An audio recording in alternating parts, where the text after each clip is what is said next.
soy Jimena Antillón y trabajo en Fundar Centro de Análisis e Investigación en el programa de Derechos Humanos y Lucha contra la Impunidad. Entonces voy a platicar un poquito sobre la situación actual en Nicaragua, sobre todo porque me parece que hacen falta elementos desde fuera para entender el carácter de estas protestas, qué es lo que la gente está pidiendo, cuál ha sido la reacción del gobierno y una posible salida de esta situación, de esta crisis. Entonces, las protestas en Nicaragua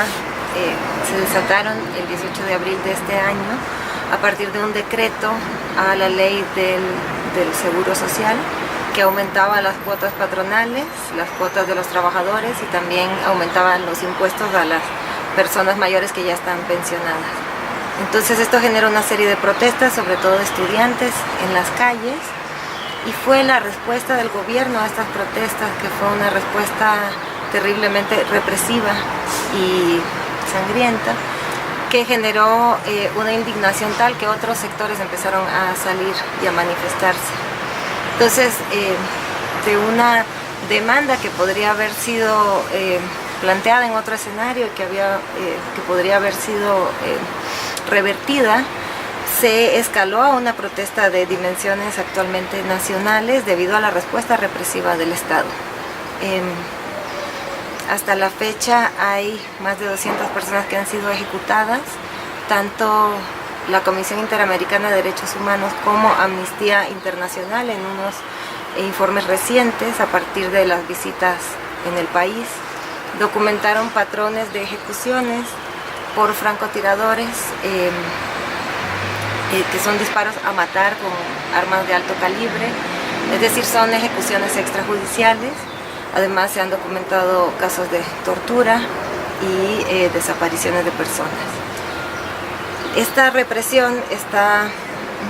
armada a través de una estrategia que utiliza grupos paramilitares y el papel de la policía también en la represión y de estos francotiradores que hasta ahora no se ha esclarecido a qué corporación pertenecen, pero hay indicios y hay gente que piensa que pueden ser de las Fuerzas Armadas por el tipo de armamento y el tipo de entrenamiento que tienen. La respuesta del Estado hasta ahora ha sido de negación, ¿no? La versión que el Estado ha planteado es que se trata de grupos minúsculos y vandálicos, como en su momento llamó la vicepresidenta y esposa del presidente Daniel Ortega, Rosario Murillo. Entonces ha sido una reacción de descalificar a los que protestan, de negar la validez de las protestas y de tratar de estigmatizarlos y decir que son grupos que pertenecen a la delincuencia organizada o que son manipulados por la CIA o por los partidos opositores, ¿no? El escenario es complicado porque estas protestas han sido espontáneas y no tienen que ver con esta narrativa oficial del gobierno, sino más bien con un movimiento que yo creo que se parece precisamente al 132 en México, es decir, que tiene ciertas características parecidas, como el hecho de que están involucrados jóvenes que saben utilizar las redes sociales, que están movidos por valores éticos y políticos y que se están manifestando en contra de lo que ellos ven como una injusticia, pero no tienen al mismo tiempo como una organización previa, ¿no? Entonces esto hace que las protestas sean autoconvocadas, es decir, se organizan y se convocan a través de redes sociales y se manifiestan en ciertos puntos. Es importante entender el carácter de estas protestas, como decía, más o menos espontáneas, autoconvocadas, porque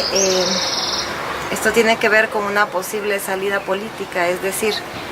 para que se pueda organizar la sociedad civil y plantear una especie de transición, digamos, se necesita tiempo para que esta población autoconvocada y estos diferentes sectores pues puedan irse organizando, pero al mismo tiempo están bajo una represión brutal, ¿no? Entonces, digamos, el tema de que son autoconvocadas tiene un sentido positivo porque en esa medida es un movimiento muy difícil de cooptar o de reprimir, ¿no? De ubicar a los líderes porque son líderes como muy locales en diferentes lugares, pero al mismo tiempo tiene esta dificultad organizativa. Por otro lado, se abrió un proceso de diálogo que está mediado por la Conferencia Episcopal de Nicaragua y en donde están sentados el gobierno y diferentes sectores de la sociedad civil, los estudiantes, el movimiento campesino y el sector empresarial. Y la agenda de este diálogo pasa necesariamente por el tema de la democratización, que fue, digamos, el mensaje con que se abrió el diálogo por parte de uno de los líderes estudiantiles, que es Lester Alemán, y que confrontó directamente a Daniel Ortega y dijo: en esta mesa es para negociar su salida, ¿no? Y claro, en el fondo es eso, lo que la gente está exigiendo es la salida de Daniel Ortega y de esta, digamos, cúpula familiar que ha montado en el Estado, pero obviamente, digamos, Daniel Ortega, el gobierno del Frente Sandinista, no está abierto a esta posibilidad. Se han empezado a plantear escenarios de elecciones anticipadas para el 2019. Entonces, bueno, digamos que hay una lucha ahí por mantener abierta este canal político y esta salida política mientras el gobierno sigue reprimiendo. Cada día hay ataques de paramilitares y cada día hay más muertos en los tranques y en las protestas y en las marchas. En este contexto realmente es difícil mantener la apuesta por una salida política. Esta comisión negociadora que se ha agrupado en la Alianza Cívica pues está empujando el tema de la democratización,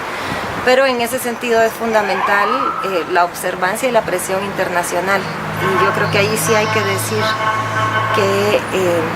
algunos organismos internacionales han reaccionado muy a la altura, por ejemplo la Comisión Interamericana de Derechos Humanos y Amnistía Internacional, que hicieron un informe muy serio y muy documentado,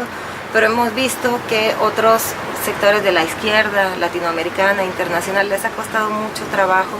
entender y posicionarse en esta coyuntura, porque todavía pesa el sueño de la revolución sandinista y creo que todavía pesa también un poco el discurso de izquierda y el discurso antiimperialista de Daniel Ortega, que en este momento no es más que un discurso porque dejó de representar hace mucho tiempo a la izquierda y los propios ideales de Sandino y del sandinismo. Entonces yo creo que sí vale la pena hacer un llamado para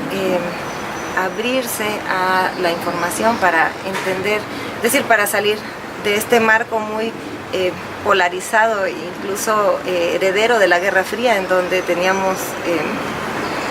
digamos, un marco que nos permitía situarnos fácilmente y entender el contexto de Nicaragua, porque ahora es un marco mucho más complejo y hay que entender cuál ha sido la trayectoria de Daniel Ortega y de su familia para consolidarse en el poder, para ir cooptando las instituciones del Estado. Entonces yo creo que sí, la izquierda tiene que despabilarse, tiene que jugar un papel importante en este momento de condena a la represión